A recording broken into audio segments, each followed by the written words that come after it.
আকাশবাণী আগরতলা। স্থানীয় সংবাদ পড়ছি অনামিকা কর্মকার।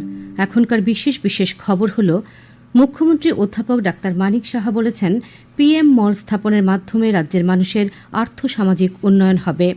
প্রধানমন্ত্রী নরেন্দ্র মোদী শারদীয় নবরাত্রির সূচনায় আজ সমস্ত দেশবাসীকে আন্তরিক শুভেচ্ছা জানিয়েছেন। চলতি অর্থবছরের ৩০ সেপ্টেম্বর পর্যন্ত রাজ্যে MGNরেগা প্রকল্পে ১,৯১,০০,০০০ শ্রমদিবস সৃষ্টি হয়েছে। আসন্ন শারদোৎসবে আইনশৃঙ্খলা শান্তিপূর্ণ রাখার জন্য আরক্ষা প্রশাসনের পক্ষ থেকে প্রয়োজনীয় সব ধরনের উদ্যোগ নেওয়া হয়েছে। মুখ্যমন্ত্রী অধ্যাপক ডাক্তার মানিক সাহা বলেছেন, ইউনিটি মল বা একতা মল হচ্ছে প্রধানমন্ত্রী নরেন্দ্র মোদীর স্বপ্নের প্রকল্প। প্রধানমন্ত্রী যে অখণ্ডতার বার্তা দেন, এই মল হচ্ছে তার প্রতীক। আজ হাঁপানিয়ায় পুরাতন জুটমিল মাঠে PM একতা মলের ভূমিপূজন অনুষ্ঠানে এ কথা বলেন। তিনি বলেন, এই মলটি স্থাপনের মাধ্যমে রাজ্যের মানুষের আর্থ-সামাজিক উন্নয়ন হবে। আজকের ভূমিপূজনের মাধ্যমে প্রধানমন্ত্রীর ওয়ান প্রোডাক্ট ওয়ান ডিস্ট্রিক্টের স্বপ্নের সূচনা হয়ে গেছে।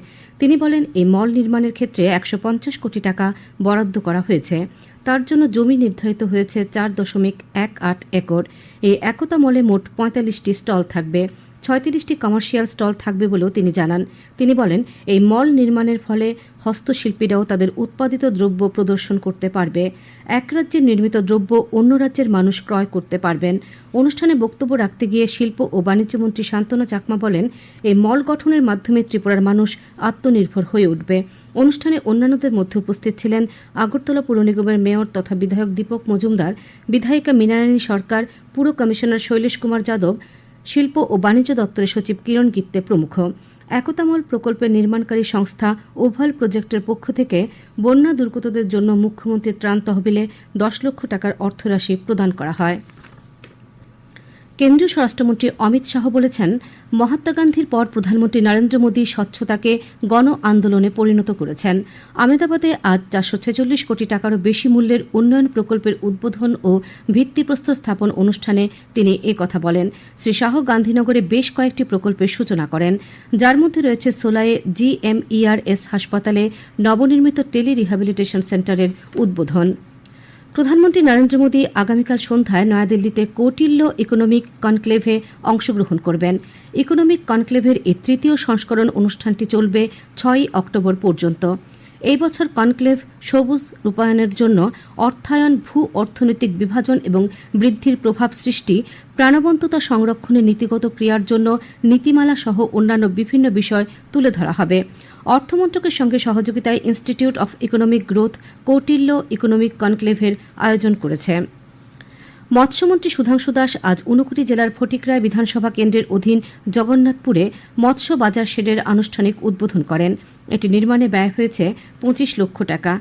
উদ্বোধকের ভাষণে মৎস্যমন্ত্রী সুধাংশু দাস জলাশয়গুলি পরিত্যক্ত না রেখে মাছ চাষ করার উপর গুরুত্ব আরোপ করেন। তিনি বলেন, এতে করে মাছ চাষের মাধ্যমে রোজগারের পথ প্রশস্ত হয়, অন্যদিকে স্থানীয় মাছের উৎপাদনও বৃদ্ধি পায়। রাজ্যে বর্তমানে ৮৩,০০০ মেট্রিক টন মাছ উৎপাদন হয় বলে তিনি তাঁর ভাষণে উল্লেখ করেন। অনুষ্ঠানে ঊনকোটি জেলা পরিষদের সভাধিপতি অমলেন্দু দাস, মৎস্য দপ্তরের উপঅধিকর্তা তারেন্দ্র দেববর্মা প্রমুখ ভাষণ দেন। এখানে কয়েকজন মৎস্যজীবীকে বরফের বাক্স ও মাছ ধরার জাল প্রদান করা হয়। প্রধানমন্ত্রী নরেন্দ্র মোদী শারদীয় নবরাত্রির সূচনায় আজ সমস্ত দেশবাসীকে আন্তরিক শুভেচ্ছা জানিয়েছেন। নিজের এক স্যান্ডেলের প্রধানমন্ত্রী শুভেচ্ছা বার্তায় লিখেছেন, সমস্ত দেশবাসীকে নবরাত্রির অসীম শুভেচ্ছা। শক্তি বন্দনায় নিবেদিত এই পবিত্র উৎসব সবার জন্য মঙ্গলময় হয়ে উঠুক। শারদীয় নবরাত্রির প্রথম দিনে দেশজুড়ে বিভিন্ন মন্দিরে পূজার্চনা শুরু হয়েছে। জম্মু ও কাশ্মীরের কাটরার বৈষ্ণোদেবী মন্দিরে, অমৃতসর থেকে দিল্লি, কলকাতা থেকে জম্মু, দেশের সর্বত্রই শারদীয় নবরাত্রির প্রথম দিনে বিভিন্ন মন্দিরে পূজার্চনা চলছে। শারদোৎসব উপলক্ষে আজ বিজেপি বর্দোয়ালি মণ্ডলের উদ্যোগে আগরতলা পৌর নিগমের ২০ নম্বর ওয়ার্ডে দুস্থ মহিলাদের মধ্যে বস্ত্র বিতরণ করা হয়।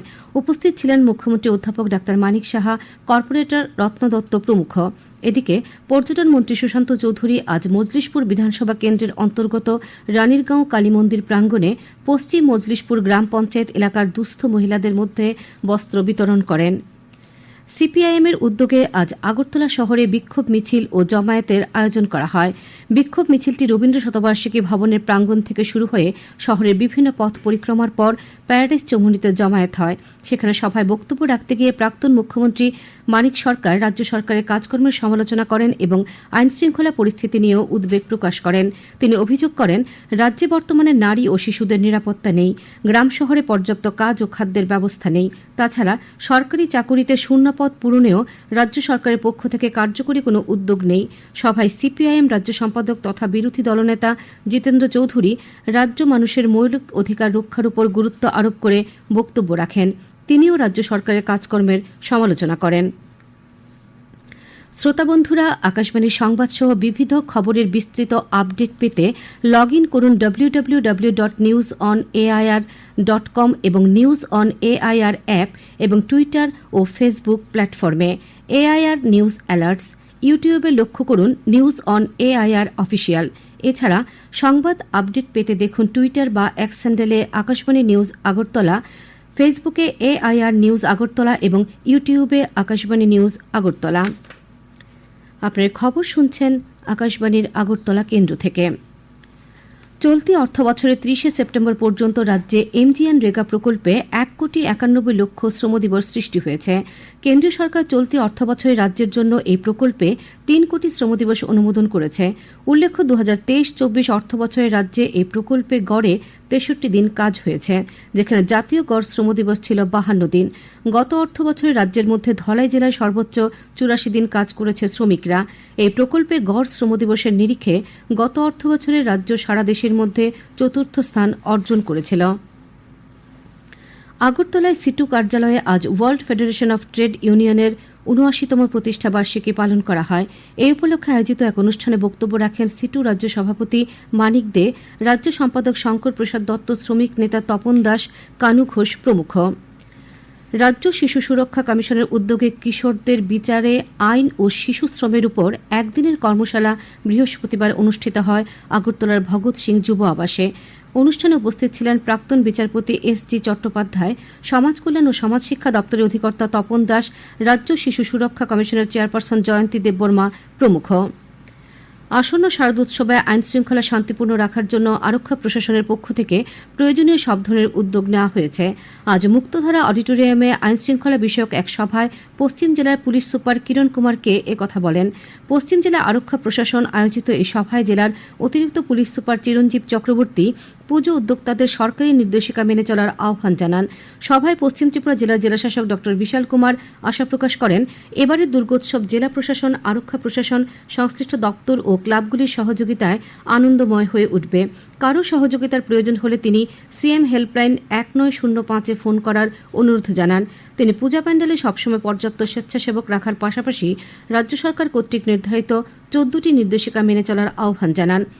তথ্য ও সংস্কৃতি দপ্তর অধিকর্তা বিম্বিসার ভট্টাচার্য বলেন, সরকারের সিদ্ধান্ত অনুযায়ী আগামী 14 অক্টোবর মহারানী তুলসীবতী দ্বাদশ শ্রেণী বালিকা বিদ্যালয়ের সামনে থেকে মায়ের গমন অনুষ্ঠান শুরু হবে।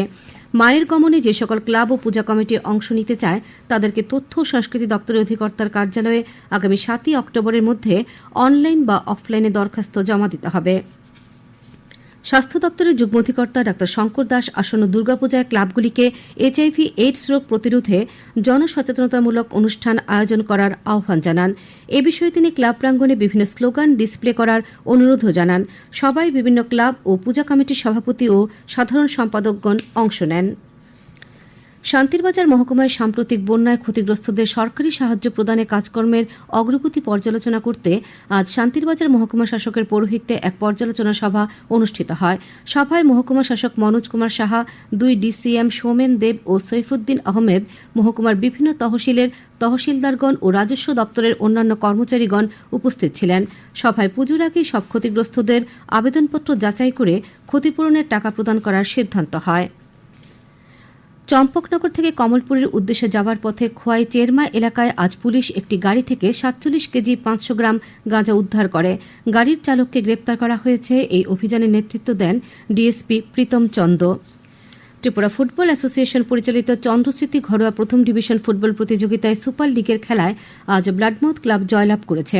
উমাকান্ত মিনি স্টেডিয়ামে বিকেলে অনুষ্ঠিত খেলায় ব্লাডমাউথ ক্লাব ৪-২ গোলে লালবাহাদুর ব্যায়ামাগারকে হারিয়ে দেয়। পুজোর আগে নিম্নচাপ তৈরি হচ্ছে বঙ্গোপসাগরে। ভারতীয় আবহাওয়া বিভাগের পক্ষ থেকে আজ জানানো হয়েছে, দক্ষিণ পূর্ব বাংলাদেশ এবং সংলগ্ন এলাকার উপরে একটি ঘূর্ণাবর্ত অবস্থান করছে। পাশাপাশি একটি ঘূর্ণাবর্ত মায়ানমার উপকূল বরাবর উত্তর আন্দামান সাগর পর্যন্ত বিস্তৃত রয়েছে, আর তার প্রভাবে আগামীকাল উত্তর বঙ্গোপসাগর এবং সংলগ্ন এলাকার উপরে একটি নিম্নচাপ তৈরি হতে পারে। এদিকে আগামী ২৪ ঘণ্টায় রাজ্যের উত্তর জেলাসহ অন্যান্য জেলাতেও কিছু কিছু স্থানে ভারী থেকে অতি ভারী বৃষ্টিপাতের সতর্কতা জারি করেছে আবহাওয়া দপ্তর।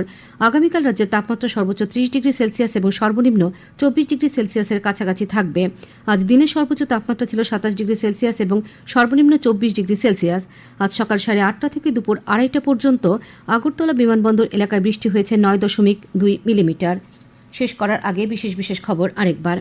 মুখ্যমন্ত্রী অধ্যাপক ডাক্তার মানিক সাহা বলেছেন, পিএম মল স্থাপনের মাধ্যমে রাজ্যের মানুষের আর্থসামাজিক উন্নয়ন হবে। প্রধানমন্ত্রী নরেন্দ্র মোদী শারদীয় নবরাত্রির সূচনায় আজ সমস্ত দেশবাসীকে আন্তরিক শুভেচ্ছা জানিয়েছেন।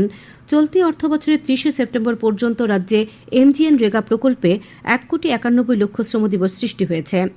আসন্ন শারদোৎসবে আইনশৃঙ্খলা শান্তিপূর্ণ রাখার জন্য আরক্ষা প্রশাসনের পক্ষ থেকে প্রয়োজনীয় সব ধরনের উদ্যোগ নেওয়া হয়েছে। স্থানীয় সংবাদ আজকের মতো এখানেই শেষ হলো।